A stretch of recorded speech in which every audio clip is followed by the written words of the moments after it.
अस्सलाम वालेकुम, कैसे हैं आप सब। आई होप कि आप सब ठीक ठाक होंगे और अपनी गार्डनिंग को एंजॉय कर रहे होंगे। फ्रेंड्स, आज की जो वीडियो है उसके अंदर मैं आप लोगों के साथ अपने टमाटर के प्लांट शेयर कर रही हूँ और मेरे टमाटर के प्लांट के ऊपर इस टाइम पे इस मंथ में कितनी अच्छी फ्लावरिंग हो रही है और इतनी शदीद गर्मी के बावजूद मेरे प्लांट्स हैं वो किस तरीके से अपनी ग्रोथ कर रहे हैं, वो मैं आप लोगों के साथ आज की वीडियो में शेयर करूँगी।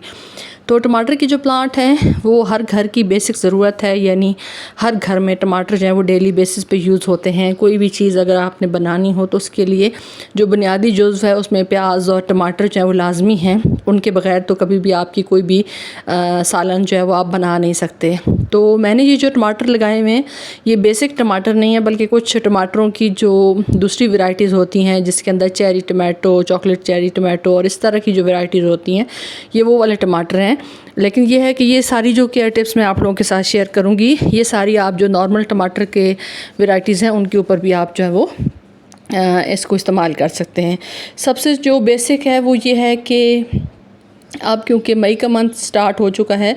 तो मई के मंथ में आप किस तरीके से अपने टमाटर की प्लांट की ग्रोथ जो है वो उसको अच्छे तरीके से जारी रख सकते हैं और साथ साथ उसके ऊपर कितनी अच्छी हार्वेस्टिंग भी ले सकते हैं, आज की वीडियो इस हवाले से है। तो सबसे पहले जो मेन चीज़ है वो आपकी ये है कि जब आप टमाटर को लगाते हैं और आपके प्लांट जो है वो थोड़े बड़े हो जाते हैं, उसके बाद जब आप उसको मुख्तलिफ आपके पास अगर ज़मीन मौजूद है या क्यारियाँ मौजूद हैं या अगर आप इसको गमलों वगैरह में लगाते हैं तो उसमें आपने जो बेसिक काम करना है वो ये करना है कि जब आप अपनी प्लांट्स की मिट्टी बनाएं ख़ास तौर पे टमाटर लगाने के लिए, तो टमाटर उन वैरायटीज़ में इसका शुमार होता है वेजिटेबल्स की, या अगर वैसे भी आप प्लांट्स के हवाले से बात करें ओवरऑल तब भी ये हैवी फीडर्स हैं, यानी इनको जो है वो खुराक की ज़्यादा ज़रूरत होती है बनिस्बत दूसरे कुछ प्लांट्स के। तो आपने जब इसकी मिट्टी बनानी है तो उसके अंदर भी एक अच्छा अमाउंट आपने फर्टिलाइज़र का ऐड करना है, चाहे काउ डंग करें, वर्मी कंपोस्ट करें, किचन वेस्ट की खाद करें, या फिर ये है कि आप इसके अंदर वर्मी कंपोस्ट, ये सारे ऑप्शंस हैं, लीफ कंपोस्ट, इसमें से जो आपके पास अवेलेबल हो आप वो डालें। यानी 2 हिस्से है इसके अंदर गार्डन सॉइल, एक हिस्सा इसके अंदर खाद, या 1 से हाफ़ जो है वो खाद और हाफ़ हिस्सा आप इसके अंदर सैंड का डालें ताकि इसके अंदर ड्रेनेज सिस्टम भी अच्छा बना रहे अगर आपके यहाँ मिट्टी जो है वो चिकनी है तो दूसरा ये कि जब आप इसको लगा दें उसके बाद आपने इसको फर्टिलाइज़र भी देना है लिक्विड बेस पे, यानी हर 15 से 16 दिन के अंदर आपने इसको जो आपके पास लिक्विड अवेलेबल है फर्टिलाइज़र, चाहे आपके पास सब्जियों फलों के छिलके हैं या फिर यह है कि काउ डंग का फर्टिलाइज़र है या फिर लिक्विड कोई सा भी आप जो अपने प्लांट्स को देते हैं, तो वो आपने लाजमी इसको हर 15 से 16 दिन के बाद जो है वो इसको लाजमी आपने देना है। दूसरी बेसिक चीज़ ये है कि आपने इसके ऊपर स्प्रे करना है हर 15-16 दिन के बाद। वो स्प्रे क्यों करना है? ताकि आपके जो प्लांट्स हैं उनके ऊपर अगर किसी किस्म का कोई पेस्ट का अटैक होता है तो वो लाजमी जो है वो आपके स्प्रे करने की वजह से वो आपकी जो पेस्ट आपके प्लांट्स के ऊपर उन्होंने अटैक करना है वो आपके प्लांट्स से दूर रहेंगे और आपके प्लांट्स के ऊपर जब फ्लावरिंग हो रही होगी तो वो अच्छे से फ्लावर्स जो है वो फ्रूट में कन्वर्ट भी हो जाएंगे। तीसरी चीज़ जो है वो प्रूनिंग है।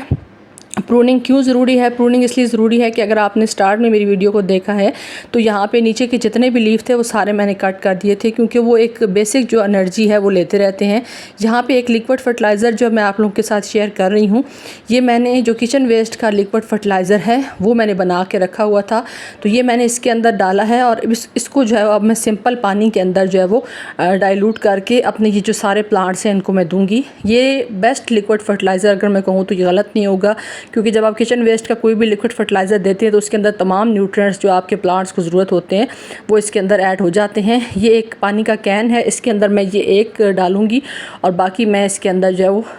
पानी डाल के, तकरीबन ये 5 लीटर वाला कैन है, तो आप एक ये जो बॉटल है ये एक डालें और बाकी इसके अंदर पानी डाल के तो इसको जो है वो आप अपने जो सारे प्लांट्स हैं उनको दे सकते हैं। नेक्स्ट जो है वो पॉलिनेशन है। पॉलिनेशन बहुत ज़रूरी है क्योंकि इसके अंदर भी मेल और फीमेल फ्लावर्स का चक्कर होता है, तो अगर आप इसको जो है वो पॉलिनेट नहीं करेंगे, ख़ास तौर पे ख़ुद से करने की ज़रूरत नहीं है, पॉलिनेटर्स डिफरेंट आते हैं तो आप उनको जो है वो ऐसी एनवायरनमेंट दें कि पॉलिनेटर्स ख़ुद जो है वो आपके फ्लावर्स को पॉलिनेट करके जाएं। नेक्स्ट जो है वो गोडी अच्छे से करें। आपकी ज़मीन के अंदर, सॉइल के अंदर जब ऑक्सीजन जाएगी तो आपका प्लांट जो है उसकी ग्रोथ भी अच्छे तरीके से होगी। उसके अलावा आपकी वाटरिंग की टाइमिंग जो है वो मैटर करती है। पानी इसको पसंद है लेकिन मिट्टी जो है वो गीली नहीं होनी चाहिए, मुनासिब पानी दें और इस टाइम पे अपने सारे जो प्लांट्स हैं उनको शेडी प्लेस पे रखें, ख़ास तौर पे ग्रीन नेट के नीचे। अगर आपने पॉट्स के अंदर लगाए हुए हैं तो उनको रखें। वीडियो अगर आपको अच्छी लगे तो वीडियो को लाइक कर दें। Thanks for watching.